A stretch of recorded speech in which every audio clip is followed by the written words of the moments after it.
Ed Reardon's Week by Christopher Douglas and Andrew Nickolds. Episode 6, Keeping the Flame Alive. Right, Elgar, we're going to be absolutely ruthless now and throw out any newspapers more than 2 years old. Into the black sack. No, we lose the coverage of the 2009 Ashes and the 2020 where England lost by 4 wickets to the Netherlands. Wipe the cocky smile off their faces. So, anything more than 3 years old. What's this? 5 metros, all from the same day. Yes, Writers Guild AGM 2005. Spent the night on these in Russell Square. Oh, you can still see the imprint of the bench. Better hang on to these. I can easily see the Bodleian being interested one day in the not-too-distant future. Baguette wrapper from Upper Crust. Best before August 2006. Yes, those palmy days after the commission of the Alan Freeman 80th birthday book. The Reaper turned out to be not so grim after all. Didn't even have to write the bloody thing, did we? Not all. Still got a bit of brie tucked inside the wrapper. Here you are, Elgar. Oh, come on. Best before's only a guideline. Full of flavour. Always worth paying that little bit extra. Yes, it's not been a bad 8 years in this flat, has it, Elgar? Now then, ashtrays. What treasures have you got in store? We'll start with the foil ones from the Chinese takeaway, because you never know. Monday. Moving on and the gathering up of chattels is always a bittersweet process. I got a Proustian rush when I opened the bathroom cabinet and found the old condom and breathalyzer kit, which back in the 80s used to be discreetly supplied with a hired dinner jacket. Both as redundant as the trip to the BAFTAs, as it turned out. And so I suspect they will remain, because apart from anything else, I'm not allowed to drive. The move was enforced, as these things so often are, in my experience, by circumstances beyond my control. Previously by my ex-wife, who kicked me out of the family home, and then, some months later, out of the family shed at the bottom of the garden. And this more recent bolt from the blue was delivered by my landlord in what started out as a civilised literary gathering. So, tonight I'd like us to consider the fluctuations of a poet's reputation, how, say, Keats continues to rise in the public's estimation, whilst Tennyson remains out of fashion. Tell you what is going up. Your rent. Stan, perhaps you could leave commerce out in the vestibule for the moment, along with our coats. Yes, Stan, can we save it till afterwards? Let's get on with it. I've got to go at past. Greeters meeting for the Olympics. I've got my name down for that as well. Lord Coe says it's a golden opportunity for us all to be ambassadors for our country. Oh, that sounds very public-spirited, Olive. I got that letter too. It was signed Seb, which I don't agree with. It's talking down. So what does being a greeter involve, Pearl? Don't try and change the subject. All right, I'm happy to wrench it back to Keats, since we've only got till past. You know what I mean. I'm talking about my golden opportunity. Your flat's worth $3,000 a week to me when the Olympics is on. I hate to disappoint you, Stan, but Berkhamsted isn't anywhere near the Olympic Village. They won't know that till they get here. Oh, Stan. They're doing the archery at Lord's Cricket Ground. That's only half an hour by train from Amersham, if you call that sport, which I don't. Crossbows. That would be worth going out of your way for. You're not supposed to profiteer from an event of global harmony. The world shaking hands with itself. That's what Seb calls it. So you don't get anything for being a greeter, then? Just the satisfaction of a job well done. So no free hat, free umbrella, shuttle bus to the venues and soup round the clock? That sounds very interesting. Are you making this up, Stan? No, I've seen the job specs. Where? Online. I think they're still looking for volunteers. Really? It's not going to help you find $7,500, because that's what it'll cost you if you want to stay in the flat for the best part of 3 weeks. Right, well, I'd better get on and sell a movie script then. Better sell the sequel too, because there's the Paralympics after that. And that ramp up your front steps won't pay for itself. I hope I get put on the Paralympics roster. I could meet Dame Tanny Gray-Thompson. You be careful what you wish for. Yes, she might turn out to be a disappointment like David Attenborough. When did you meet him, Pearl? I didn't. And now I don't want to. Not since I found out Frozen Planet was a con. Oh, no, you can hardly just dismiss it like that. Downton Abbey, on the other hand, if we're talking completely meretricious, bogus, facile, anachronistic... No, she's right. You take a closer look at some of those penguins. I reckon half of them were in happy feet. He's looked at his grandkids' DVD and thought, I'm 85. Stuff going to the Antarctic. I'll nick 'em all off here. Oh, just stop it. I don't want to hear any more. Yes, Oliver, I think we should return to the subject in hand. Your rent. Oh, Keats. It's 25 past, you know. Right, question 5. Specialist skills. Ed, where do you keep the bulgur wheat? Generally down the road at Waitrose, then I always know where it is if I need it. There's half a loaf wrapped up in the fridge with a rubber band round it. You're not having toast again for lunch? No, aren't I? No. There's far too much yeast in your diet, that's why I'm making pancakes. When did you last run the London Marathon? Well, I might do the next one. It's only my hobby. Look, Fiona, I'm trying to give a good account of myself. I can hardly put reckless with my yeast intake. Now, what knowledge do I possess that would be of particular interest to visitors to the Olympics? Well, you know about the Soho Street Market, where they start giving away the rotten fruit at 7 o'clock. I thought that was very impressive. I'm not letting them in on that. I'm applying to be a greeter, not a bleeding heart do-gooder. And it says maximum 50 words in the relevant experience box. You've got about 5,000 in there. It's a first draft. I may not need to list all the novels or the ghosted titles, but I do think the plot of my Tenko episode's important. It gives a snapshot of the international breadth of my erudition. Ed, if this is unpaid voluntary work, why are you putting so much effort into it? It's a once-in-a-lifetime opportunity to shake hands with the rest of the world, to reach out... And it says here there's to be free soup at all greeters' hubs. Oh, does it? Ah, there's another reason to try and put a bit back. You don't know you're going to be evicted. Seems a bit drastic to go chasing free soup. Mind you, it may be no bad thing. In what way? Well, let's face it, Ed. This place is a bit of a dump. Well, I don't know. It's where I hang my hat. Or would, if the hook hadn't fallen off the door. I seem to recall you say you'd fix that, Fiona. It's a shame, because you could have come and stayed at mine. Oh, no, I expect if the worst happens, I can remind my children of their filial obligation. What do you mean I could have come? It seems Mr. Templeton is soon to be released back into the community. Well, he's going to walk straight out of prison and move back in with you. Not with, in that sense, obviously, though I did say I'd pick him up. So who's the unpaid greeter now? What sort of greeting experience is your ex-husband going to get? Friendly, very friendly, or expert? Don't be ridiculous. He just wants to see Charlie and have somewhere to crash for a few weeks until his new place is ready. And no doubt enjoy the run of the undump-like kitchen and fully functioning hat pegs. Oh, just give me some money and I'll go and buy a bag of bulgur wheat. I'll get some sense out of Waitrose, at least. I haven't got any money. I suppose I should have embezzled some. What? Wait a minute. There was a non-runner in my patent at Hexham last week. Take this to Betfred and they'll give you £1.25. Let's hope that's enough. Pancake panic over, Elgar. Looks like tuna on toast for lunch again.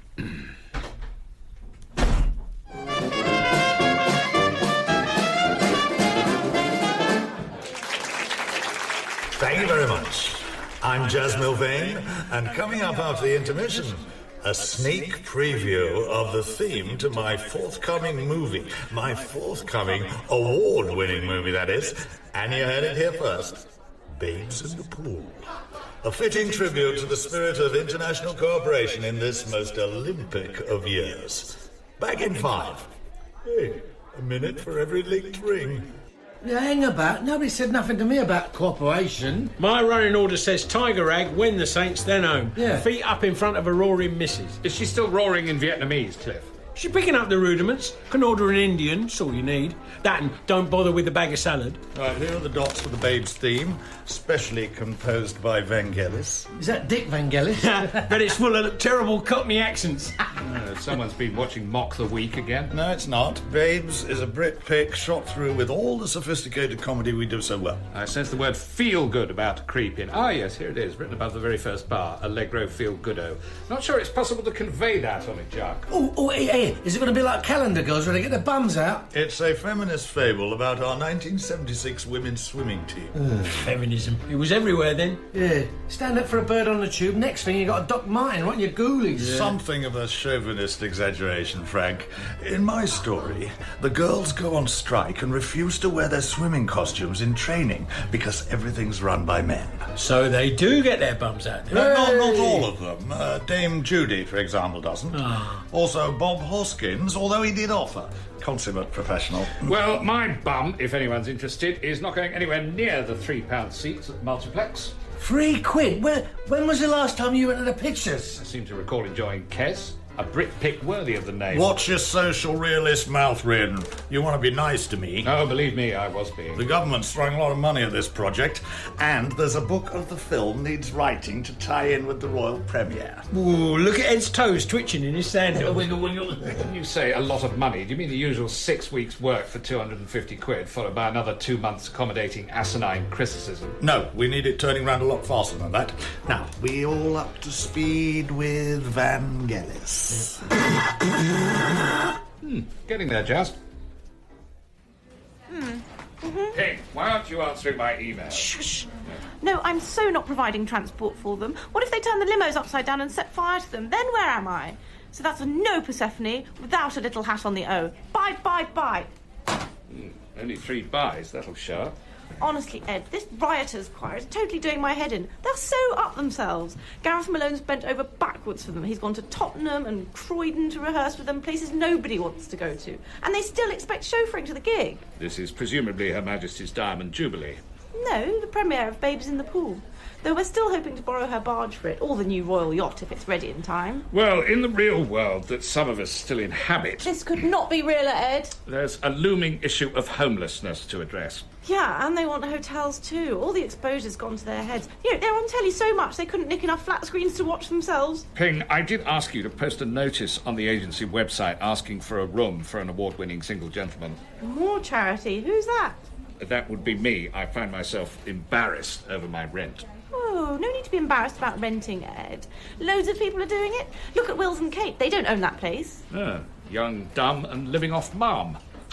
No, my landlord has just set my rent at £3,000 a week. Oh, that's nice of him. He must have thought you hadn't got any work. No, he put it up to that. What are you talking about, Ed? You have got some work. The Babes in the Pool book. Where is it? Well, where's my 250? 250? You're having a laugh? He's having a laugh. You're getting 10. Pounds?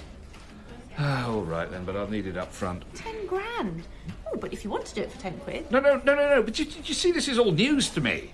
Ed, my time has been completely monopolised by other projects. Might treat myself to a new sliced loaf. Might even order it on Ocado. Well, don't wait in for it, Ed. You've got a screening of Babes in the Pool to go to. Oh, must I? Can I just read the script? I imagine there was one at some point. If the Queen can sit through it, you can. Well, we don't know that. She might find herself texting under her tartan car rug. Could I bring my own consort, by the way? Dear, oh dear, where to begin, Fiona? For me, the highlight of Babes in the Pool was when the punk member of the 400 metres relay Was that team... Carrie or Kira? I don't know. They all look the same to me. Not to mention all sounding the same. The one with the Mohican. Oh, yes, her. When she says, I'm going to win this 400 metres butterfly heat from your dead man. And then does. Yeah, it's amazing. And it's so heartwarming, the way Mrs. Thatcher's been rehabilitated. Oh, yeah, especially as she didn't become Prime Minister for another 3 years. I never realised she went on strike on behalf of the swimmers. But good for her. Told Dennis to make his own tea. Talking of rehabilitating notorious figures from the 80s. Yes. Rowley's back at the house. And how is he, wherever he's...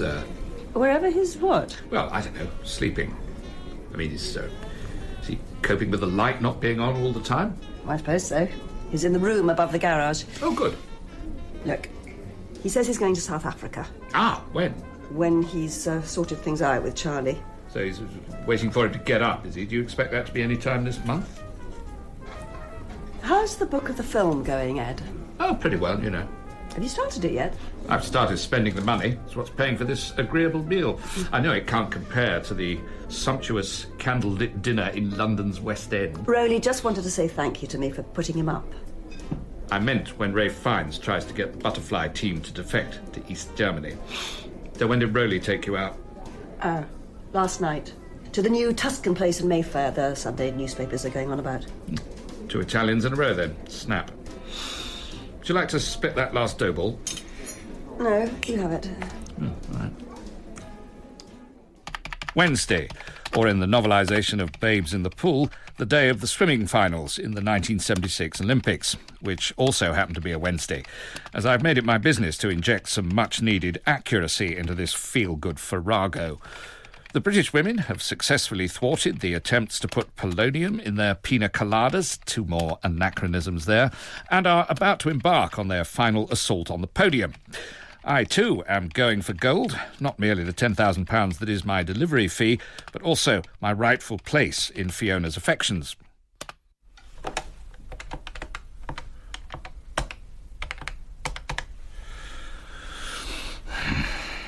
Oh, hello, me again. Sorry it's late, but missed you earlier. Just to say I'm still up, typing away, as you can hear. Tap, tap, tap. Up to 37,500 words now. So, honest toil, without a hint of fraud or indeed embezzlement. Sorry, sleep deprivation talking. I'll speak to you soon. I hope. Oh, God, it's late. I wish I had a delete button on this phone for removing things you wish you hadn't said. Would have saved me a lot of trouble over the years. Oh, that reminds me. I must take out that reference to von Gruber texting his GDR paymasters. Sorry, Rafe. Thursday. So the girls have received their medals, watched by a cheering nation gathered round its black and white TVs. Office workers throwing their bowler hats in the air, bakers with trays of bread bouncing on their heads, urchins with hoops doing cartwheels, striking miners vowing they'll go back to work tomorrow, and Mrs. Thatcher arriving late from the Commons to witness the triumph and breaking into an impromptu moonwalk with Dennis. No small triumph for Ed Reardon either, as I surface from the treacly depths of Jazz's pool, gasping for air, but muscles pleasantly aching with the satisfaction of a job well done. Hi, Ed. I see you've downloaded Babes in the Pool, the novel. 50,000 words, on time, as promised. Have you read it yet, Ping? Of course not. I'm still trying to organise the premiere. Nightmare dealing with the disability benefits choir. They don't want to sing, half of them. It was ever thus. Well, I'll just get on my bike and go up to Araminta in accounts, see if she's got my cheque ready. What for? My delivery money. Ed, I haven't read it, but the lawyers have. And yeah, it's 50,000 words, but only like 10,000 to feel good. The other 40 are footnotes about what you say happened in real life. The first book of a film to have some integrity, I dare say. What's wrong with that? All this? The moonwalk did not, in fact, make its first appearance for another 6 years, by which time Mrs. Thatcher had embarked on the wholesale destruction of British industry, the disastrous effects of which are still being felt. See, closure of swimming pools and other facilities, blah, blah, footnote 273, blah. Yeah, well, I was up against the deadline, so I had to cut that one a bit short. Just been skimming through the Communist Party manifesto on my iPad. Oh, no. It's the novelisation of Babes in the Pool by Red Ed Reardon. I don't have to have my name on it. Just put by Anonymous on the cover. He's quite fashionable. Might sell a few more copies. Even as a lifelong socialist, this turns my stomach. You have taken a charming, uplifting, critic-proof tale and turned it into a mean-spirited political tract. I don't know what we're going to do. Well, I'm going to go upstairs and get my fee. 10,000 words of the book are acceptable, then I'm due £2,000. Shame on you. You've just ruined Christmas Day on BBC One in 2 years' time. They'll have to show Chitty Chitty Bang Bang again. No, it's all right. Ed's not going to get anything, Jazz. I've got the lawyers onto that as well. Oh, well, then I'll get some of my own. There's some highly reputable ones who advertise between the racing on Channel 4. They specialise in compensation for injuries received at work. What injuries? Having to watch your bloody awful films. Are you looking for a smack in the face with an iPad 2 with iCloud? You don't need to do that, Jazz. Why not? And enjoy it. I've just taken on 3 really hot young writers. They did the Mock the Week Advent calendar. Yeah, they'll be able to turn the book around in a month. Excellent. A month? Oh, I expect they've got GCSEs to do as well. Go away, Ed. We can, flesh it out with, puzzles and pickies of the girls. Perhaps we should have a bare bum on the back cover. Give it a bit of good old British sauce. Why not get Stephen Fry to show his again? Tweet him on your iPad too. Are you still here? No! Actually, that's not a bad idea about Stephen. It's ringing. All this and a free umbrella. How good is that? Can I help you? I think that's what I meant to say to you in my greeting capacity. Janie, Ed Reardon. The marathon man, likes old films, hates bad manners. Yes, that's right. Sorry, I'm late. Quite ironical, actually, because I was just saying the first rule of good manners is punctuality. Seriously, though, we can't have visitors arriving to find an empty greeting hub. Sorry, I had to run across town. Have I missed the soup? didn't think to avail yourself of a Boris bike? No, it wouldn't accept my card for some reason. So, good training for your next race. Just make sure you're there for the start, Ed. Here's your lanyard. Thank you. So, am I in fact still in time for the soup? Just pop yourself down one of the Empower chairs. Now, where had I got to? We're all still buzzing. Ah, that's right, yes. I expect you're all still buzzing from getting that text from Seb to say that you've got this far and you're just one step away from being an ambassador or ambassadress for your country. How great does that scenario feel? Great. And how about our latecomer, Ed? Yes, quite great. Yeah. Yes, except I don't think there's a feminine form of ambassador. It's one of those words like sheep. Ooh. Yeah, a bit pedantic, but I think it'd be a shame if the first thing people encounter when they get off the Eurostar's shoddy grammar. Well, yes, our visitors are paramount. Because, as Seb says, a ticket holder is just a friend you haven't greeted yet. We all okay with that narrative? Ed? Yes, I think Yeats said something to that effect originally, and Seb has just adapted it for his own specious ends. But to get back to the question of soup, well, I'm sorry to harp on, but it's quite a certain urgency. I must say, since you arrived, you seem disinterested in everything else. Uninterested. So, thinking about ways to make ticket holders welcome at the St Pancras hub, what might you say first up to someone who's never visited London before? Ed, take your mind off the soup for a minute and remind us what we're really here for. Well, assuming the train was on time and not delayed by several hours after the flower of England's youth have half-inched the copper wire from the tracks and sold it for scrap, I'd draw their attention to the statue of John Betjeman on the platform, the poet. Oh, yes, the one kissing his girlfriend. Oh, that's a nice romantic touch. No, that's the other statue of the Stalinist embracing couple. Oh, are they poets too, like Ted Hughes and Sylvia Plath? No. In that film with Daniel Craig? No. 007, that's good. You see, you can do it. OK, on your marks, Ed, for the role play, you've just got 1 minute to make a lasting impression on our overseas guests. Oh, right. Well, apologies for the total lack of station porters, but it'll help you get used to the idea that nobody actually does anything in this country that doesn't involve sitting in a room like this in front of a corporate apparatchik with a flip chart. Outside to your right, the British Library. Take a photo of it on your smartphone. It might be the last one you see. All the others have been closed down to pay for the Olympics opening ceremony. Looking north, on the site of the old industrial buildings, which obviously we no longer need, it's a £300 a night hotel. 400 if you have a bag of mini cheddars from the fridge. Here, you can watch 50 channels of the finest TV service on earth, all showing Top Gear and Heartbeat. Obviously, you won't be able to sleep because the mini cheddar lorry outside will have its bloody engine running all night. As for the feast of sport, you've paid 10,000 quid a session to see, not including booking fees. Well, the British are now very good at it, especially running, once they've taken your money. Thank you very much, Ed. No, I've still got 25 seconds left.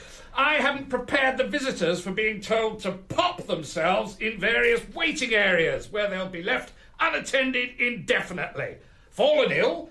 Pop yourself in A&E for a couple of days. Waiting for a bus? Pop yourself on that iron bar in the shelter masquerading as a seat. Trying to get through on a helpline? We're gonna pop you on hold until such time as you decide to top yourselves. And furthermore, if you're wondering what's happened to the UK theme on Radio No, 4... they're not wondering that, Ed. You've just given us a faultless demonstration of how not to greet an Olympic visitor. Oh, good. So, does that entitle me to some soup? Soup's not available at this time. Right, that's my narrative done then. Bye. Lanyard, please.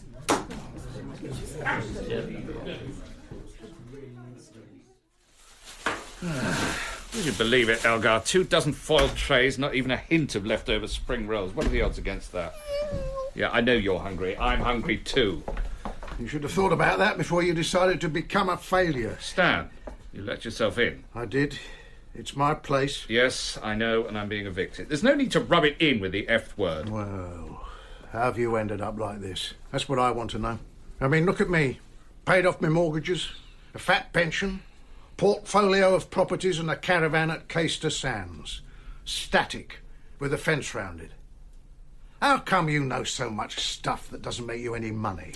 Just lucky, I guess. No wonder you've never got anywhere with that attitude. No, it's a quotation. And here's another one I set great store by. It's not over till it's over. It is over.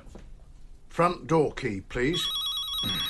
Do you mind if I get that? Why? Do you think you might have come up on Ernie? I did last week. 5 grand. No, I put in a call to the hostel. See if they might have a special room for someone with my reprehensible attitude. Hello? Hello, Ed. Ah, Fiona. Would you excuse me a moment, Stan? I'll be checking the state of the bathroom before you get your deposit back. Yes, hello. Sorry I haven't been returning your calls. Latest news is Rowley's moving to South Africa, and he's asked me to go with him. I've said no, of course. Oh, good.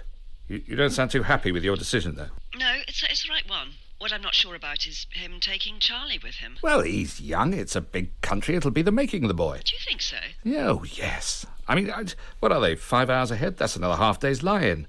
Thing is, you could come and stay here if you still needed to. Well, I don't know. There's a mark all round this bath. That's 50 quid off for a start. I'd really like you to. You and Elgar. And up here, this will be your office. Separate entrance. Goodness. Bigger than my whole flat was. And warmer. Drier, too. And it doesn't smell either. And a separate entrance for Elgar. I don't think I've ever seen such a big cat flap. Oh, that's really for the dog. Brutus likes to sleep in here. Oh, don't worry. He's very friendly. He and Elgar will really hit it off. Ah, is that him at the end of the garden, or is that a bear? It's next door's horse. So, plenty of lawn to cut. Keep you fit. The pounds will fall off both of you. Goes on forever. Are those your trees on the horizon? Well, they could do with a bit of a prune. Loppers are in the shed with all the other tools. There's everything you'll need in there.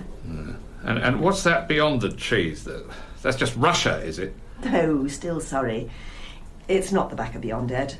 We've been promised broadband any day now. Dial-up. Very nostalgic. So there's your desk next to the phone socket. And here's the pièce de résistance. A sign for you to hang outside. Sweet, isn't it? I picked it up at the charity shop. Do not disturb genius at work. And there's a little chain on it for hanging on the doorknob. Or strangling the dog. No. No, thank you, Fiona. It's absolutely lovely. Now, I'll let you get on with your next masterpiece, which is going to be a huge bestseller, isn't it?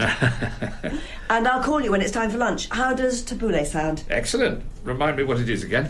It's a bulgur wheat-based dish with tomatoes and cucumber and mint, all homegrown. Mom!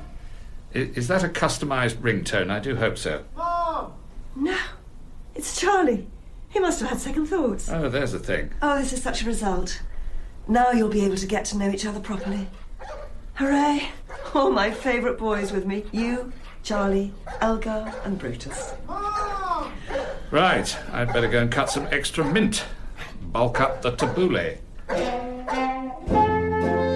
Ed Reardon's Week starred Christopher Douglas, Jenny Agutter, Rachel Atkins, Stephanie Cole, Simon Greenall, Philip Jackson, Rita May, Geoff McGivern, Barunka O'Shaughnessy and Geoffrey Whitehead. It was written by Christopher Douglas and Andrew Nickolds. The producer was Dawn Ellis.